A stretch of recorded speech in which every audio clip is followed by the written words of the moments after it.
तो अब सेगमेंट हमारा आपके जहाने रमजान में आपके मसाइल, आपके सवाल और जवाब देंगे शहरियार भाई। शहरियार भाई और शहरियार भाई एक बात छुपा रहा है, मुझे ये लग रहा है कि शहरियार भाई का स्टॉक से ताल्लुक है, शायद एक्सचेंज कोई कंपनी है इनकी, कहीं ना कहीं जहन में आ रहा है। मुख्तसर जवाब ये है, मैं स्टॉक एक्सचेंज की आमदनी को जायज ही नहीं समझता।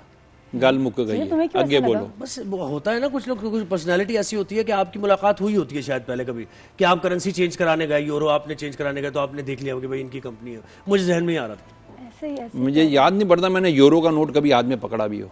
बस भाई वो तो सारी चीजों को एकदम डिनाई किया माशाल्लाह। हाँ, रियाल अल्हम्दुलिल्लाह दोनों पकड़े, उम्रे पे जाते रहते हैं, अल्लाह का शुक्र है। ग्रुप्स लेके जाता हूँ अल्हम्दुलिल्लाह, खिदमत करता हूँ, हाथ पकड़ा के लोगों के साथ उम्रे करवाता हूँ। हाँ, ट्रैवल्स का मेरी पर्सनल बिजनेस नहीं है ट्रैवलिंग का भाई, कोई ये ना समझे। जहाँ से मुझे अच्छा पैकेज मिलता है मैं अपने फेसबुक पे डाल देता हूँ, भाई मैं उम्रे पे चल रहा हूँ, कौन कौन चल रहा है, अल्हम्दुलिल्लाह लोग आ जाते हैं, चले जाते हैं। माशाल्लाह। इस पे भी कभी बात करेंगे। हाँ, इस पे भी बात जी जरूर। अच्छा शहरियार भाई, बहुत सारे सवाल हैं क्योंकि हमारा टॉपिक भी आज बड़ा इंटरेस्टिंग है, ख्वाब, उनकी ताबीर, मसाइल, इशारे, तो उसका जरा प्लीज जवाब दीजिए। बिस्मिल्लाहिर्रहमानिर्रहीम, अल्लाहुम्मा सल्लि व सल्लिम व बारिक अला सय्यिदिना व मौलाना मुहम्मद व अला आलिहि व सहबिहि व बारिक वसल्लम। नंबर 1, ख्वाब दो तरह के होते हैं। नंबर 1 रहमानी ख्वाब, आप ख्वाब में देखते हैं, आपको साइंस दिखते हैं, आपको अच्छी चीज़ें नज़र आती हैं कि भाई ये क्या है। आपने काबा देखा, मदीना देखा, आपने जो है ना कोई मुकद्दस ज़मीन देखी, आपने देखा कि आप बहुत बड़ा हलाल गोश्त खा रहे हो।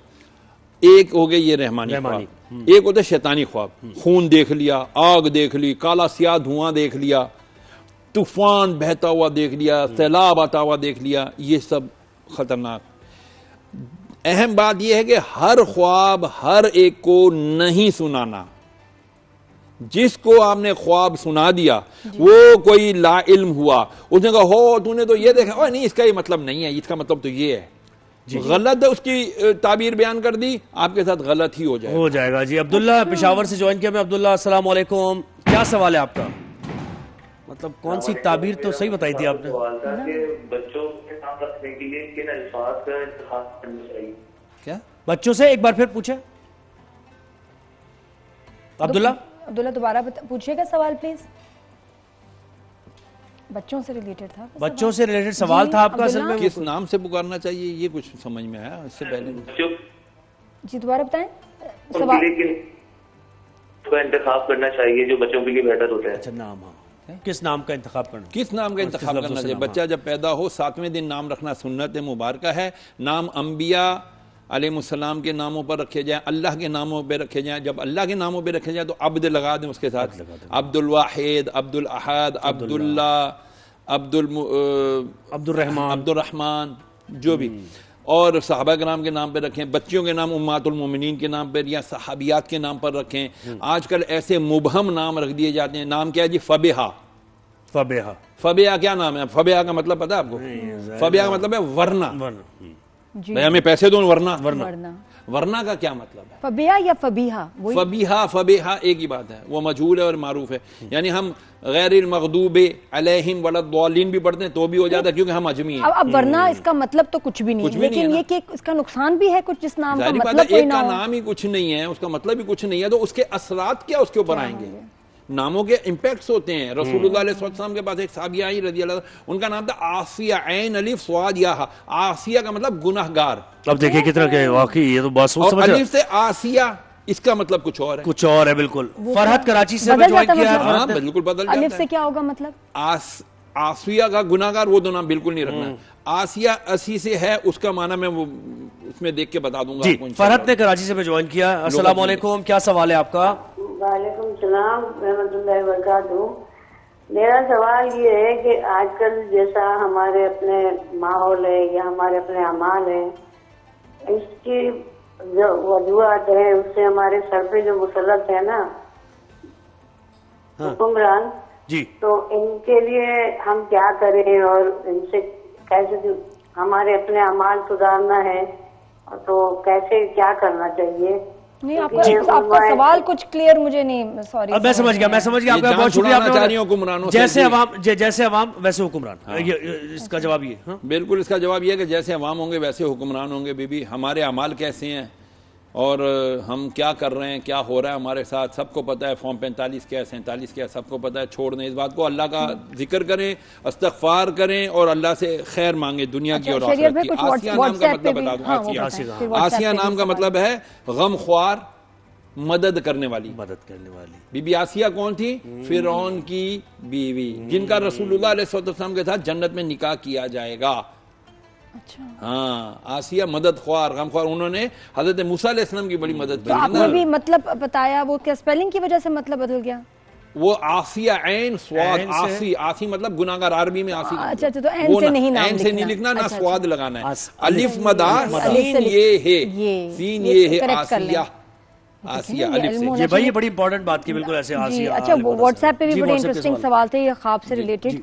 इन्होंने अपना नाम नहीं बताया। कहती है मैं ख्वाब में अपनी शादी देखती हूँ और मेरे अपने मियाँ मुझे उसमें नजर नहीं आते, कोई और शख्स नजर आता है। अच्छा, इसमें कोई परेशानी की बात नहीं। शादी एक खुशी का मकाम होता है, और अगर आपने अपनी शादी देखी है तो अब इसके अंदर दो तरह की इसकी ताबीर मुहब्बिरीन ने लिखी है। जैसे इमाम मोहम्मद सीरीन रहमतुल्लाह ने ताबीर रोया में लिखा है कि जी जिसने अपनी शादी देखी, अगर वो पहले से शादीशुदा है तो इसका मतलब है कि उसकी शादी में बेहतरी आएगी। अच्छा। और अगर कवारी ने देखी है तो वो उसको जो है ना इंशाअल्लाह अज़ीज़ उसकी शादी होने वाली है। शादीशुदा जो देख रही है उसकी बेहतरी आएगी, उसकी शादी में अच्छाइयाँ खुशियां आएंगी। अच्छा, वो ये ना समझे कि मेरी जो है शादी टूट जाएगी, किसी और से हो जाएगी। कोई बात नहीं, वैसे ही आजकल आप लोग मियां से बहुत खुश हैं जो है ना वो कह रहे वैसे ही आप वो इसीलिए परेशान हो रही कि क्या मेरी शादी की दोबारा कोई शादी होगी, टूट जाएगी। कहती हैं कि हो जन्नत में भी तू ही मुझे मिलेगा। हाय हाय क्या किस्मत मैंने। वो भी तो जवाद कराची से, जवाद कराची से। अस्सलाम वालेकुम जवाद, क्या सवाल है? लाहौर से। लाहौर से। वालेकुम सलाम जी। सर मैं ये सवाल पूछना चाहता हूँ कि नफ्स काबू पाने का सुन्नत तरीका बता दें। क्या बनने का? नफ्स को काबू रखने का। हाँ जी, नफ्स को काबू रखने का। बेटा गुनाहों से नफरत उसी वक्त होगी जब आप कब्रिस्तानों में जाएं ज्यादा से ज्यादा। कोई कब्र खुदी भी देखो तो अगर टाइम मिले, कोई आस पास ना हो तो उसमें लेट के देख लो अल्लाह, और सोचो कि यार मैंने अनकरीब यहाँ आना है, ये मेरा मुस्तकबिल है, जिसको मैं ब्राइट फ्यूचर कहता हूँ ना दुनिया के। तो ब्राइट फ्यूचर तो बेटा ये है कब्र, इसको ब्राइट करने की बात करें। मेरे नबी ने फरमाया कब्र या तो जहन्नम के गढ़ों में से गढ़ा है या जन्नत के बागों में से एक बाग है। तो जिसको अपनी मौत याद रहती है तो फिर वो उसका नफ्स बेकाबू नहीं होता। फिर भी अगर बेकाबू होता है, नफ्स हमारा बहुत ज्यादा तंग करता है, रोजे रखे। उसके अलावा अपनी निगाह की हिफाजत फरमाए कि निगाह बहकती है तो नफ्स बहकता है। अपनी आंखों को ये फजूल खतरनाक चीजें ना दिखाए, पोर्नोग्राफी की तरफ ना जाए, अपने आप को कंट्रोल करे, उलमा की सोहबत इख्तियार करे, मस्जिद में ज्यादा वक्त गुजारे, कब कुरान मजीद को देख के तिलावत ज्यादा करे, नफ्स काबू में आएगा। इख्तियार करें, तकवा इख्तियार करें। खलवत में जो है ना, अकेले में जो है ना, वो ज्यादा आपका रियल टेस्ट। मौला अली का कॉल सुन लीजिए। मौला अली फरमाते हैं नेक वो नहीं जिसकी जलवत पाक है, जिसकी जाहिरी महफिलें पाक है। नेक वो है जिसकी खलवत अकेलापन पाक है। अगर अकेलापन आपका पाक है, आप इस पे खराब नहीं देखते तो गुड। अच्छा शरियर भाई ये भी बताएं, किसी ने पूछा कि जी मुझे मेरी जो है वालिदा नजर नहीं आती, ख्वाब में नहीं आती, या जिनके वालिद गुजर गए हों वो ख्वाब में नहीं आते, तो इसकी कोई वजह नहीं? इसकी कोई वजह नहीं है। तो ये जरूरी नहीं नाराज हैं इसलिए ना, ये नाराजगी का कतई इसका मतलब ये नहीं है कि जी वालिदा नाराज हैं तो वो मुझे नजर नहीं आती हैं। कईयों को नहीं नजर आती कि भाई हमारे वालिद को इंतकाल 20 साल हो गए, वालिदा को 25 साल हो गए, आज तक मुझे माँ नजर नहीं आई। दूसरों को तो मेरी माँ नजर आती है, मेरे को मेरी माँ क्यों नजर नहीं आती? मुझे आते हैं। वजीफा बता दें तो मैं बता देता हूँ वजीफा। भाई आपको अगर अपनी वालिदा को देखना है या किसी को भी ख्वाब में देखना है, उसका तसव्वुर करके आप 2 रकात नफिल पढ़ें सलातुल हाजात। या अल्लाह मेरी हाजत ये है कि मैं अपनी वालिदा को जो है ना मरने के बाद किस हाल में देखना चाहती हूँ, नमाज़ हाजत। नंबर 2, उसके बाद एक मुकर्ररा तादाद कम अज कम 313 मरतबा दुरूद पाक, कोई सा भी दुरूद पाक सल्लल्लाहु अलैहि वसल्लम, सलातो सलाम अलैका या रसूलल्लाह, या दुरूद इब्राहिमी, जो आप आसानी से 313 मरतबा पढ़ सकते हैं, वो पढ़ के अब आप सो जाएं सीधी करवट पे।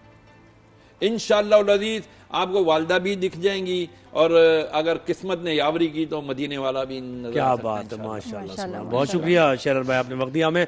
तो ये जनाब आपके मसाइल, उनका हल, आपके सवालात, उनके जवाबात।